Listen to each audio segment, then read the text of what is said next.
The Real Halloween Night Rule, the true Airbnb case. You're not supposed to talk about the beginning of the rule. Rachel's phone camera light shook as she pushed the private door open. Her hands trembled. The air inside the room was cold, colder than outside, like the kind of cold that seeps into your bones. "Hello?" she whispered, her voice barely holding steady. The crying she'd been hearing all night had stopped. The silence was worse. She took one step inside, then another. Her flashlight caught a mirror hanging crookedly on the wall, and for a split second, she saw someone standing behind her. She turned fast. No one was there. The door slammed shut. Her phone light flickered, then died, leaving her in complete darkness. Somewhere below her feet, she heard a whisper. "You shouldn't have opened the door." That was the last sound Rachel Porter ever recorded. 2 weeks earlier, it had all started so simply. Rachel had booked a last-minute Airbnb in Salem, Massachusetts, for a Halloween convention. She loved the season, the costumes, the ghost tours, the legends. When she found a cute old Victorian house with good reviews and a low price, she clicked reserve without a second thought. The listing said it was quiet, cozy, and full of history. When she arrived, the host, a man in his 50s named Mr. Graham, greeted her at the door. He was polite but distant, his smile tight, his eyes never quite meeting hers. The house smelled like old wood and lavender candles. "Everything you need is written in the house rules on the table," he said. "Please make sure to follow them, especially the last one." Rachel laughed a little. "You mean the one about not entering the private room?" Mr. Graham's face didn't move. "Yes, that one." She brushed it off. After all, every old house had its secrets. Maybe it was just storage. That night, after unpacking, she faxed. The host returns. The knocks echoed through the dark hallway, slow and deliberate, like someone was waiting for her to answer. Rachel stared at the door, frozen in place. Her heart raced so fast, she could hear it pounding in her ears. She wanted to scream, but her voice wouldn't come out. The hallway light flickered again, then went completely dark. The only glow came from her phone lying on the floor, its cracked screen showing 3:33 a.m. She crouched down, picked it up, and dialed the host's number with shaking fingers. It rang twice before he answered. "Mr. Graham?" she whispered. "There's someone in the locked room. I heard knocking." There was silence on the line for a few seconds. Then he said, "You didn't open the door, did you?" "No, but someone's inside. You need to come now." His tone changed, calm, but strangely sharp. "Rachel, listen to me carefully. Pack your things and leave. Do not go near that door. I'll refund you in full. Just get out." "What are you talking about?" she cried. "I can't just leave in the middle of the night." The call dropped. The signal died completely. The screen went black again. Rachel grabbed her bag and ran toward the front door, fumbling with the lock. But it wouldn't budge. She twisted the handle, pushed, pulled, nothing. The lock clicked, but the door didn't open. Then she heard a creak behind her. The private door was slowly opening. "No," she whispered, stepping back. The sound of metal hinges scraped through the silence.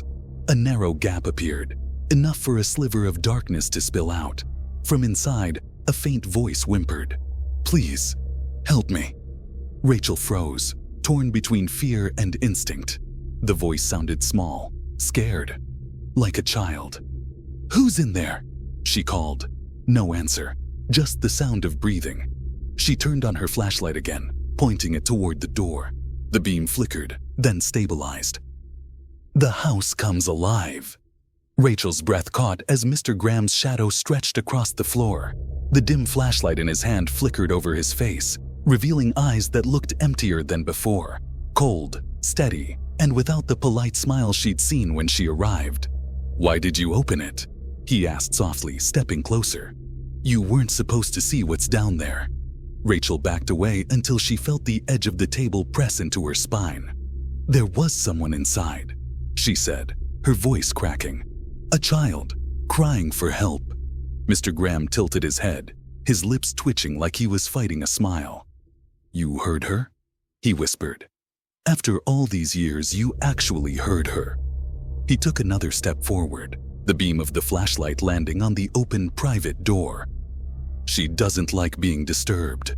Rachel grabbed a candle holder from the table, holding it out like a weapon. "Stay away from me." He didn't move. "You shouldn't have come here tonight," he said quietly. "Not on Halloween. Not at this hour." The floor creaked above them. Rachel froze. Someone or something was moving upstairs. Mr. Graham's eyes flicked upward. "She's awake," he said, almost to himself. "She always wakes up when someone breaks the rule." "The rule?" Rachel whispered. "Never open the door at 3:33 a.m. Rachel's pulse quickened. "What are you talking about?" He turned toward her slowly. "That room was sealed for a reason. The woman who lived here before, my wife, she thought she could fix everything. But when she opened that door, she brought something back with her." A sharp noise cut him off. A soft giggle from the dark stairway leading down. It sounded like a little girl's laugh, distant yet close enough to chill the air. Rachel's grip tightened on the candle holder. Mr. Graham's voice dropped to a whisper.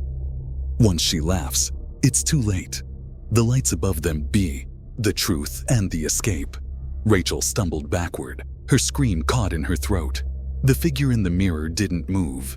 It only stared back at her, its mouth opening wider until it looked impossible for a human face. The sound that came out wasn't a scream, but a deep echoing wail that made the walls tremble. The mirror cracked from the inside, splintering into thin lines like spider webs. "Stop!" Rachel shouted, covering her ears. The air grew heavy, pressing down on her chest. She could barely breathe. When she looked again, the reflection had changed. Now it showed the same room, but she wasn't in it. The woman was. And behind her stood a little girl clutching a torn doll to her chest. Mr. Graham grabbed Rachel's arm and yanked her back. "Don't look at them," he hissed. "That's how they pull you in." Rachel pulled free. "What are they? What did you do?" He didn't answer at first. His eyes were wide, filled with something like guilt. "They're my family," he said finally, voice trembling. "My wife, my daughter. They died here. The police said it was an accident, but I know it wasn't." She opened the door. She let something through. Rachel stared at him, her flashlight shaking in her hand. "Let something through? What does that even mean?" "The night she died," he said, "she broke the rule. I found her at 3:33 a.m. standing in front of that door, whispering to someone on the other side. She said they wanted her to open it. And when she did..." He stopped, his eyes darting toward the stairs. A faint creak echoed from below, then another. Something was climbing up. Rachel's heart hammered. "We have to get out!" Mr. Graham's face turned white. "We can't. Once it starts, the house doesn't let you leave." The temperature dropped suddenly. Their breath turned visible. Rachel's phone buzzed again, even though it had died earlier. The screen lit up with a single me. Rachel ran for the front door, throwing her shoulder against it until the wood splintered. She screamed as she finally burst through and stumbled onto the porch. The air outside was freezing, the night silent except for her ragged breathing.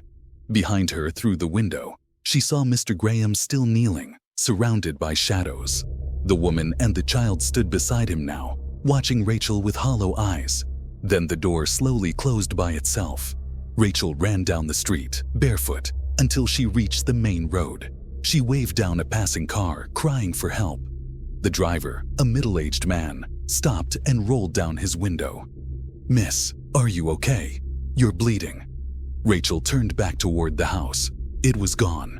In its place was an empty lot, dark and overgrown. The man frowned.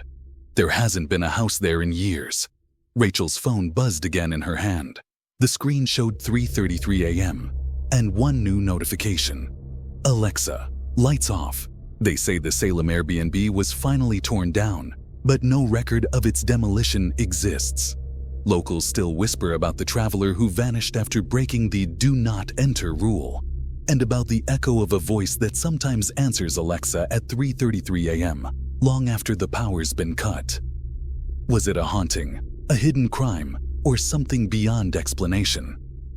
The truth lies buried in the blue shadows of that Halloween night, waiting for someone brave enough to uncover it again. If you want to hear more true stories and mysteries like this one, don't forget to like, share, and subscribe to this channel.